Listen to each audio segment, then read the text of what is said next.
안녕하세요. 최봉길입니다. 이제 최근에 챗 GPT가 버전이 올라갔죠. 그래서 저도 챗 GPT한테 좀 물어봤습니다. 요걸 이용해서 공부를 해보려고 대용량 트래픽 처리를 어떻게 하는지 궁금해서 물어봤는데 어떻게 답했는지 한번 보겠습니다. 챗 GPT한테 대용량 트래픽을 처리하려면 어떻게 해야 하니? 라고 물어봤더니 정말 기가 막히게 답을 해줬는데요. 이렇게 6가지의 방법과 추가 내용까지 아주 친절하게 알려주더라고요. 하나씩 한번 뭐라고 답변을 했는지 보겠습니다. 우선 첫 번째, 서버를 확장하거나 로드 밸런싱을 구성하라고 알려줬고요. 트래픽을 이 두 가지를 통해서 트래픽을 이제 분산시킬 수 있다고 합니다. 그래서 단일 서버가 처리할 수 있는 트래픽 양을 이제 늘릴 수 있다는 거죠. 여러 대의 서버를 사용하면 더욱 많은 트래픽을 이제 처리할 수 있다고 알려주고 있고요. 요거를 이제 그림으로 좀 보면 이렇게 서버나 DB가 한 대만 있을 때는 아무래도 그 한 대가 처리할 수 있는 트래픽의 한계가 있으니까 바로 중앙에 있는 그림처럼 서버를 늘리라는 거죠. 그리고 서버를 늘리면서 부하를 알맞게 분산시켜야 되니까 이제 로드 밸런서 같은 게 필요할 거고요. 또 DB에 좀 트래픽 처리가 부족하면 DB도 이렇게 이제 늘리는 방식으로 할 수 있을 것 같아요. 두 번째, 캐시를 사용하라고 알려주고 있어요. 그래서 어떤 반복적인 요청을 처리하는데 필요한 리소스, 예를 들면 네트워크 시간이나 CPU나 뭐 이런 것들을 이제 줄일 수 있다는 거죠. 그래서 데이터가 캐시가 되면 어떤 요청이 왔을 때 이제 빠르게 응답할 수 있으니까 응답 시간을 단축할 수 있다고 합니다. 추가적으로 좀 부연 설명을 하면 메모리에 인메모리 캐시를 이제 사용할 수도 있을 거고요. 이 왼쪽 그림처럼 오른쪽과 같이 별도 캐시 서버를 두고서 연동할 수도 있겠죠. 인메모리 캐시를 사용하면 아무래도 훨씬 더 빠르게 응답할 수 있겠지만 뭐 단점은 이제 캐시에 넣을 수 있는 데이터 크기에 어떤 제한이 이제 있다는 거고 오른쪽과 같이 별도 프로세스를 두면 좀 약간 구성은 복잡해지고 메모리에 있는 것보다는 좀 응답 시간이 길어지겠지만 그래도 많은 데이터를 캐싱할 수 있다는 이제 장점이 있을 것 같고요. 세 번째는 CDN을 사용하라는 거예요. 컨텐츠를 각 지역에 이제 복사하는 거죠. 복제를 하고 그래서 지리적으로 분산을 시켜요. 이렇게 해서 지리적으로 떨어진 여러 사용자가 그 접속을 했을 때 그 지역에서 가장 가까운 CDN 서버에 탁 붙어갖고 데이터를 좀 빨리 내려받을 수 있게 하는 거죠. 그렇게 해서 이제 응답 속도를 빠르게 해주는 그런 효과를 이 CDN을 통해서 이제 볼 수 있다고 말해주고 있습니다.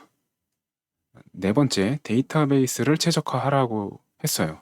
사실 저는 DB를 잘 모르고 DB에도 좀 약한데 이 데이터베이스를 최적화하면 성능이 정말 기가 막히게 좋아지는 그런 경험을 종종 했어요. 그래서 데이터베이스를 최적화하면 데이터 처리 속도가 이제 향상이 되니까 응답 속도도 훨씬 빨라지게 되죠. 그리고 한 번에 처리할 수 있는 요청도 이제 늘어나게 되고요.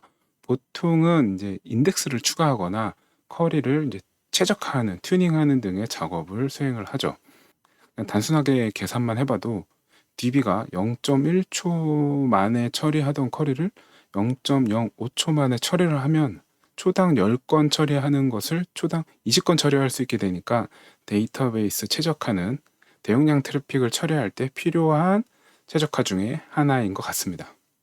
다섯 번째, 캐싱 DNS 서버를 사용하라고 합니다. 우리가 이제 어떤 특정 서버에 도메인 이름으로 붙으려면 DNS 서버에 먼저 접속을 해서 연관된 IP를 받아와야 되죠. 그런데 그 DNS 서버가 멀리 있으면 그만큼 시간이 오래 걸릴 거잖아요. 그래서 가까운 위치에 그 DNS 정보를 캐시하고 있는 서버를 만들라는 거예요. 그러면 DNS 조회 요청에 따른 시간이 줄어드니까 그만큼 응답 시간이 단축이 되겠죠. 여섯 번째, DB 최적화와 비슷한데 코드를 최적화하라고 합니다. 코드를 최적화하면 실행 시간이 단축되겠죠? 그러면 서버가 처리할 수 있는 트래픽 양이 늘어난다는 거예요.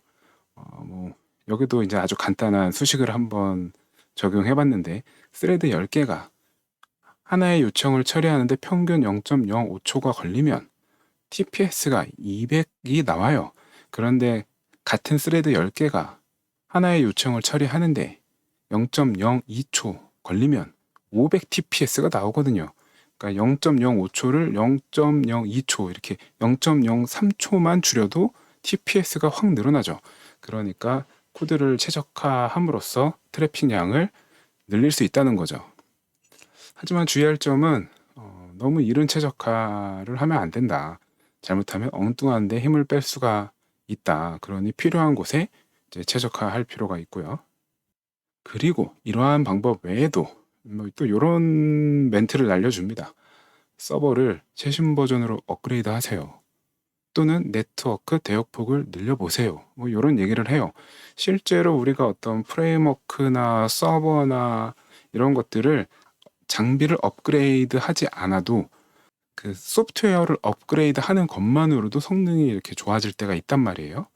또 트래픽이 늘어나는데 네트워크 대역폭을 늘리지 않으면 그 네트워크 대역폭이 좁아갖고 더 이상 요청을 처리할 수 없는 그런 문제가 발생하죠.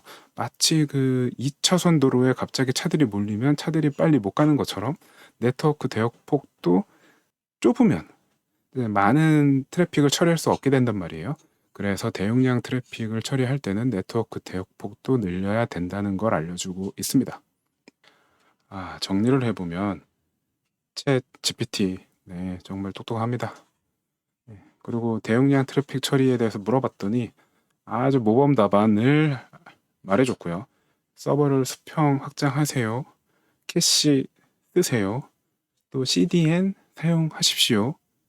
필요하면 최적화도 해야 합니다. 이렇게 아주 칼같이 정확하게 알려주고 있네요.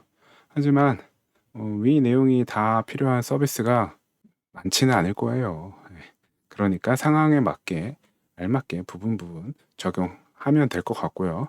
그리고 요 위의 내용과 별개로 챗 GPT, 코파일럿, 이런 여러 가지 AI 도구가 지금 존재하잖아요.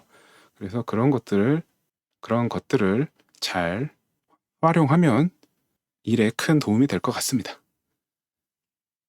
예, 오늘 영상 여기서 마칠게요.